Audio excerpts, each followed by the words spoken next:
Punalur railway സബ്സ്റ്റേഷനിലേക്കുള്ള വൈദ്യുത കേബിളുകൾ സ്ഥാപിക്കുന്നതിന് മുന്നോടിയായി സംയുക്ത ആലോചനാ യോഗം സെപ്റ്റംബർ 5-ാം തീയതി നടക്കും.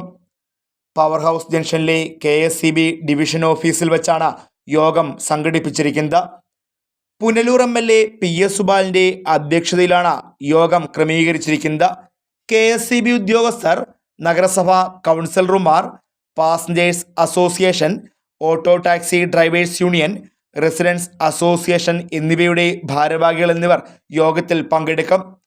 സെപ്റ്റംബർ 9-ാം തീയതി വൈദ്യുത കേബിളുകൾ സ്ഥാപിക്കുന്ന പ്രവർത്തനങ്ങൾ ആരംഭിക്കുന്നതിന് മുന്നോടിയായിട്ടാണ് അടിയന്തര യോഗം തീരുമാനിച്ചിരിക്കുന്നത്.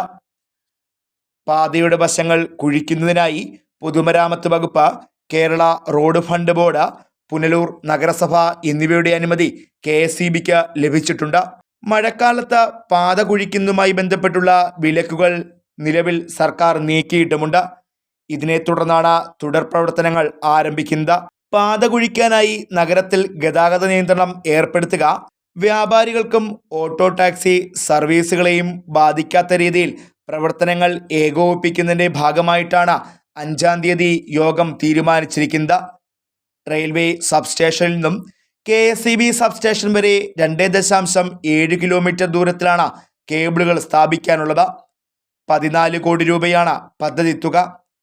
തിരുവനന്തപുരം ആസ്ഥാനമായി പ്രവർത്തിക്കുന്ന എഞ്ചിനീയറിംഗ് കമ്പനിക്കാണ് കരാർ നൽകിയിരിക്കുന്നത്. 4 മാസമാണ് പദ്ധതിയുടെ കാലാവധി. പുനലൂർ ചെങ്കോട്ട പാതയിൽ വൈദ്യുതി യാത്രാ വണ്ടികൾ ഓടിക്കുന്നതിനാണ് റെയിൽവേ പുനലൂരിൽ സബ്സ്റ്റേഷൻ നിർമ്മിച്ചത്. നിർമ്മാണം പൂർത്തിയായിട്ട് 1.5 വർഷം പിന്നിടുന്നുണ്ട്. വൈദ്യുതി ലഭ്യമാക്കാൻ 28.75 കോടി രൂപ ഒരു വർഷം മുമ്പ് റെയിൽവേ KSEBക്ക് നൽകുകയും ചെയ്തിരുന്നു. എന്നാൽ റെയിൽവേയും KSEBയും തമ്മിലുള്ള ശീതസമരം നടപടികൾ വൈകിപ്പിച്ചു. മന്ത്രിതലത്തിൽ ചർച്ചകൾ നടത്തിയാണ് ഒടുവിൽ പ്രശ്നങ്ങൾക്ക് പരിഹാരമായത്. പുനലൂർ സബ്സ്റ്റേഷൻ പൂർത്തിയായതിനു ശേഷം നിർമ്മാണം ആരംഭിച്ച തമിഴ്നാട്ടിലെ ചെങ്കോട്ട ട്രാക്ഷൻ സബ്സ്റ്റേഷൻ കഴിഞ്ഞ ജൂലൈയിൽ കമ്മീഷൻ ചെയ്തിരുന്നു.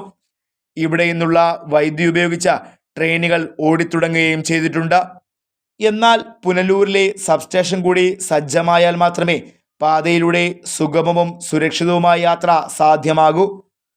Fox TV news bureau, Punalur.